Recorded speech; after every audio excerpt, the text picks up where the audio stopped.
dekat, mendorong dan menarik. Ma Dongseok, sang pembasmi zombie, kembali. Tanpa gerakan rumit, ia menjatuhkan anak-anak itu sekali pukul. Sangat memuaskan.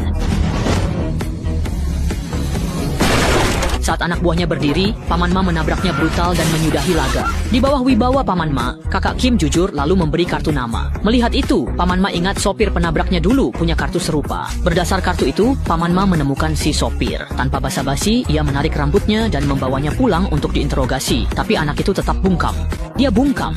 Sang Biao saat tahu anak buahnya tertangkap menelepon Paman Ma via video call. Ia mengancam nyawa istri Paman Ma dan menyuruhnya membunuh anak buah itu. Jika tidak, istrinya tewas. Terpaksa Paman Ma mencekik anak buah itu dengan tali hingga tak bergerak. Lalu Sang Biao minta uang tebusan untuk istrinya. Usai menelepon, Paman Ma menampar anak buah yang pingsan itu hingga bangun. Ternyata, Paman Ma hanya menekan pembuluh darahnya agar pingsan sementara. Detektif pun kagum, dan pria itu akhirnya mengaku jujur.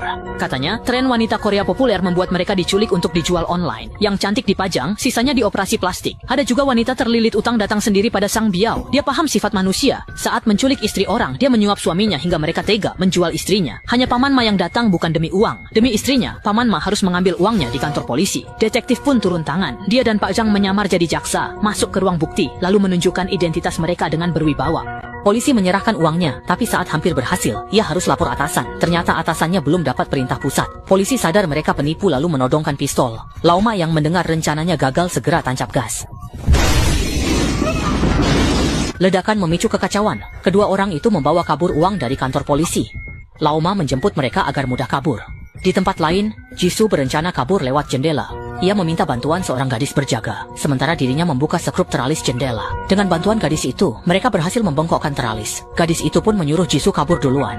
Saat Jisoo memanjat keluar jendela, penjaga mendengar suara lalu bergegas ke sana. Panik, Jisoo nekat melompat dan mendarat selamat di atap lain. Penjaga hendak mengejar, namun dipukul pingsan olehnya dengan besi. Saat ia bersiap kabur, Sang Biao datang. Melihat teralis bengkok, ia terkejut dengan kekuatan mereka. Sementara itu, Jisoo menyetop taksi dan berhasil lolos. Namun, saat hampir sampai di kantor polisi, terjadi macet. Karena sudah dekat, ia pun turun dan berlari melapor. Tapi di depan pintu, Sang Biao langsung menghadangnya.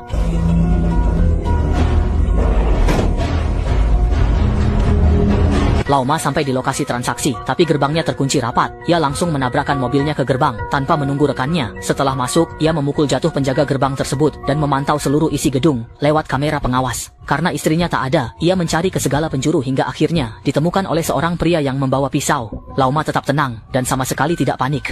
Dengan sebuah tackle, dia membanting pria itu ke dinding. Ayo, ayo. Mendengar suara dentuman, anak buah itu menyadari ada sesuatu yang salah dan diam-diam mengunci pintu. Kemudian, dia menempelkan telinganya ke pintu untuk mendengarkan apakah ada suara. Tetapi